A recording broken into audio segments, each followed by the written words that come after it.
नमस्कार दोस्तों, आपका हमारे YouTube चैनल एग्रीकल्चर टेक्निकल ज्ञान पे हार्दिक स्वागत है, अभिनंदन है, वंदन है। दोस्तों, जैसा कि आप लोग जानते हैं कि हम आपको कोई ना कोई किसी न किसी प्रकार की जानकारी लेकर जो है आते रहते हैं और आपको जो है बताते रहते हैं। तो उसी जानकारी के क्रम में हम आज बात करेंगे प्रधानमंत्री फसल बीमा योजना PMFBY यानी प्रधानमंत्री फसल बीमा की योजना के बारे में बात करेंगे कि इस योजना को का उद्देश्य क्या है, योजना कब से लागू हुई और बीमा कराने के लिए जो प्रीमियम राशि है वो कितनी है और इसकी लास्ट डेट क्या है। तो हम लोग यही बात करेंगे। तो जैसा कि आप लोग सब लोग जानते हैं कि बीमा का मतलब क्या होता है कि जैसे जो आपदाएं हमारे ऊपर घटित हों, अगर हमने बीमा करा रखे हैं तो उसका जो है उन आपदाओं पे हमको जो है एक कवर मिल जाता है जिससे हम सुरक्षित रहते हैं। तो जैसे हम लोग बीमा कराते हैं, बीमा हम लोग अपने बच्चों का कराते हैं, अपनी पत्नी का कराते हैं, अपना खुद का कराते हैं, अपनी गाड़ी का कराते हैं। इस तरह गवर्नमेंट ने एक योजना लागू की है, प्रधानमंत्री फसल बीमा योजना। उस योजना के अंतर्गत जो है फसलों को भी अब बीमा से कवर किया जा रहा है। यह योजना किसान भाइयों 18 फरवरी 2016 को लागू की गई थी, प्रधानमंत्री फसल बीमा योजना। लेकिन अभी तक बहुत सारे किसान भाई हमारे ऐसे हैं जो प्रधानमंत्री फसल बीमा योजना के बारे में नहीं जानते हैं कि उसकी प्रीमियम राशि क्या है और उसमें कितना जो है हमको कितने में कितना प्रीमियम राशि जमा करना है और कितना हमको उसका मुआवजा मिलेगा। तो बहुत सारे किसान भाई ऐसे भी हैं जो बीमा के बारे में जानते हैं, फसल बीमा के बारे में, लेकिन वो प्रीमियम के बारे में नहीं जान रहे हैं। बहुत उनका जो है मान लो कोई फसल भगवान न करे नष्ट हो जाए और उसमें हमको कितना जो है उसका कवर मिलेगा, कितने हमको जो है उसका लाभ मिलेगा। तो कुछ किसान भाई ऐसे भी हैं जिन्होंने KCC बनवा रखी है, लेकिन KCC के बाद अब KCC जो है जिन लोगों ने किसान बनवा लिया तो एक दो प्रकार के बीमा हो रहे हैं, एक ऋणी कृषक, एक गैर ऋणी कृषक है। तो ऋणी कृषक में वो कृषक आते हैं जो KCC बनवा रखे हैं, और KCC में जो है ये जिस बैंक से आपने KCC करा रखी है तो उसी बैंक वाले जो है वो अपने आप से जो है आपकी बिना अनुमति के जो है बीमा कर देते हैं, आपको आपका रिन्यूअल करके जो है। और जब बीमा कर देते हैं तो आपको उसका कुछ ना कुछ थोड़ा बहुत लाभ जो है मिल ही जाता है। तो चलिए हम लोग प्रधानमंत्री फसल बीमा योजना के बारे में विस्तार से पहले चर्चा करेंगे।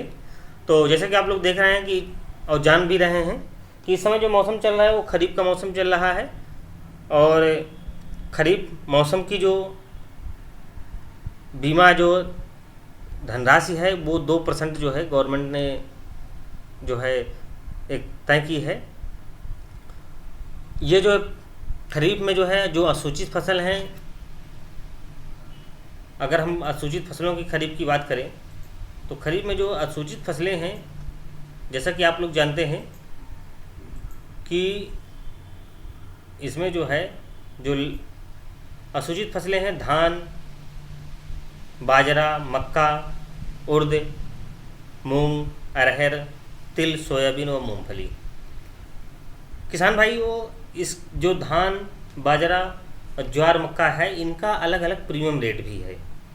इनको अलग अलग प्रीमियम रेट गवर्नमेंट के द्वारा तय किया गया है। उस प्रीमियम का जितना बनेगा, मान लीजिए प्रीमियम आपका है 1000 का, तो 1000 की प्रीमियम जो धनराशि है उसका आपको कितना जमा करना है, 2%। तो आपको सिर्फ 2% लगना है उस पर, 2000 का 2% कितना हुआ, बहुत कम। अब बीमा की अगर इकाई मान लें, जो है पहले क्या होता था कि बीमा की जो इकाई थी वो जो है आपका एक ग्राम पंचायत नहीं थी। अब इस समय क्या कर दी गई है, संसूचित ग्राम पंचायत को ही कर दिया गया है। पहले नया पंचायत था, इसके पहले ब्लॉक भी चलता था कि ब्लॉक में अगर नुकसान होगा तब मिलेगा, फिर इसके बाद नया पंचायत लेवल पे ला गया कि नया पंचायत में अगर नुकसान होगा तब मिलेगा। लेकिन अब क्या है, वो जो बीमा की जो इकाई है वो ग्राम पंचायत कर दी गई है, और ग्राम पंचायत में जो भी अगर मान लो घटित होती है घटना तो उसमें सारे जिन लोगों ने बीमा करा रखा है उस ग्राम पंचायत के सारे लोगों को लाभ मिलेगा। अब ग्राम पंचायत को भी छोड़ के पर्सनली कर दिया गया है कि पर्सनली भी इसका लाभ जो है किसान भाइयों को मिल सकता है, कि अगर उन्होंने बीमा कराया है तो उनको पर्सनली लाभ भी मिलेगा। बीमित राशि है प्रति हेक्टेयर बीमित अगर राशि की बात करें तो प्रति हेक्टेयर संशोधित राशि है, और प्रीमियम जैसे हमने बताया ही आपको 2% है। बीमा कराने की जो अंतिम तिथि है वो 31 जुलाई 2000, यहाँ पर जो है 2021 लिखा है, लेकिन 31 जुलाई 2022 ही है जो है ये आपका बीमा कराने की जो अंतिम तिथि है 31 जुलाई 2022 है। और किसान भाइयों, प्रीमियम जो है आपको 2% ही लगना है, इसमें ज़्यादा नहीं लगना है। अगर बीमा कराने की बात करें हम लोग तो जहाँ पे आपने संबंधित बैंक जो खाता है, जहाँ आपका खाता खुलवा रखे हैं बैंक से, वहाँ से भी फसल बीमा करा सकते हैं। वहाँ से नहीं कराना जैसे आपको तो जन सेवा केंद्र से करा सकते हैं। जन सेवा केंद्र से नहीं कराना तो भारत सरकार का एक पोर्टल है www.pmfby.gov.in, ये हम आपको जो है लिंक आपको डिस्क्रिप्शन में भी दे देंगे, तो डिस्क्रिप्शन के माध्यम से भी आप देख सकते हैं। और क्रियान्वयन अभिकरण की बात करें तो अगर हम लोग नहीं करा पा रहे हैं इन तीनों माध्यम से, बैंक से, जन सेवा केंद्र से और उसमें साइट से, जो भारत सरकार की जो पोर्टल है उस साइट से नहीं करा पाए, तो इनके बीमा कार्यकर्ता भी जो है ब्लॉक वाइज जो है लगाए गए हैं, उनके माध्यम से भी जो है उनके बीमा का जो कार्यालय है उनके माध्यम से आप करा सकते हैं। तो कोई बड़ी बात नहीं है, और ये जो आप कहीं ना कहीं से करा सकते हैं। अब हम लोग बात करेंगे कि जो बीमा ग्राम का जो क्षेत्र है वो कहाँ कहाँ है। तो ये आपको लाभ मिल सकता है असफल बुआई की स्थिति में। अगर आपने बीमा करा लिया है और समय से आप बुआई नहीं कर पा रहे हैं तो वहाँ पर भी जो है आप उस स्थिति पर भी जो है आप बीमा का लाभ ले सकते हैं।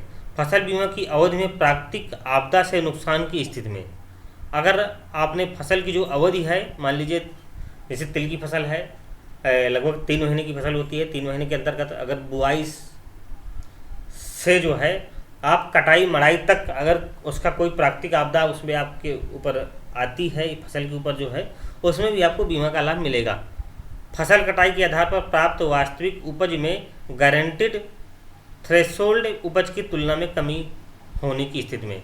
इसका मतलब ये है किसान भाइयों कि जो फसल कटाई जो है आप की गई है, और फसल कटाई में जो क्रॉप कटिंग का एक एरिया बनाया जाता है वो ग्राम पंचायत लेवल पे होती है। अगर उस जो निर्धारित उपज है, मान लीजिए आपका गेहूं है, जैसे जो गेहूं की उपज है और उससे कम उपज पे आपका अगर आता है, अगर जो उपज आती है उस स्थिति पे भी जो है आपको फसल बीमा का लाभ जो है आपको दिया जाएगा। अगला है कि अगर हम बात करें व्यक्तिगत आधार पर जो है स्थानीय आपदा में खड़ी फसल में ओलावृष्टि, जल भराव धान को छोड़कर, यानी जल भराव की जो स्थिति है वो धान पर नहीं लागू होती है, और बादल फटना, आकाशीय बिजली से उत्पन्न आग के कारण भी क्षति हो सकती है, उसमें भी आपको लाभ मिलेगा। और तीसरी बात, इम्पोर्टेंट बात इसमें एक ये है कि फसल कटाई के आगामी 14 दिन तक खेत में सुखाई रखी हुई फसल में अगर ओलावृष्टि, चक्रवात, तूफान, वर्षा, बेमौसमी वर्षा की स्थिति अगर उत्पन्न होती है तो तब भी आपको जो है उसका लाभ मिलेगा। लेकिन उसके लिए जो है उपरोक्त आपदा की स्थिति में कृषक द्वारा 72 घंटे के अंदर सूचना देना होगा। 72 घंटे की सूचना किसको देना है वो भी मैं आपको बता दूं।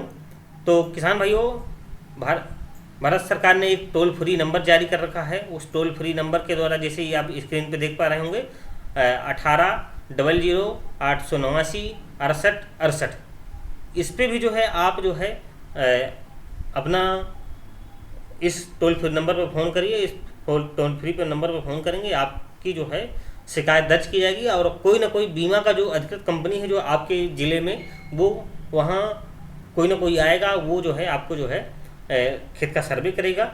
संबंधित बैंक में भी जो है आप शिकायत कर सकते हैं जहाँ से आपने बीमा कराया है। कृषि या उद्यान विभाग में के कार्यालय में भी संपर्क कर सकते हैं। क्रॉप इंश्योरेंस ऐप भी जो है, मान लीजिए आपने AIC का कराया एग्रीकल्चर इंश्योरेंस में, तो उसका भी एक ऐप आया हुआ है, उस ऐप के माध्यम से भी शिकायत आप कर सकते हैं। तो आपको जो है उसका शिकायत आप दर्ज करा देंगे तो उसका लाभ जो है आपको मिलेगा।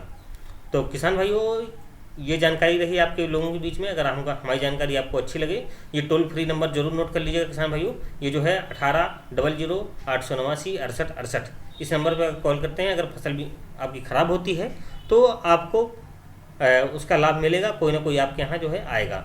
धन्यवाद किसान भाइयों। अगर आपको हमारा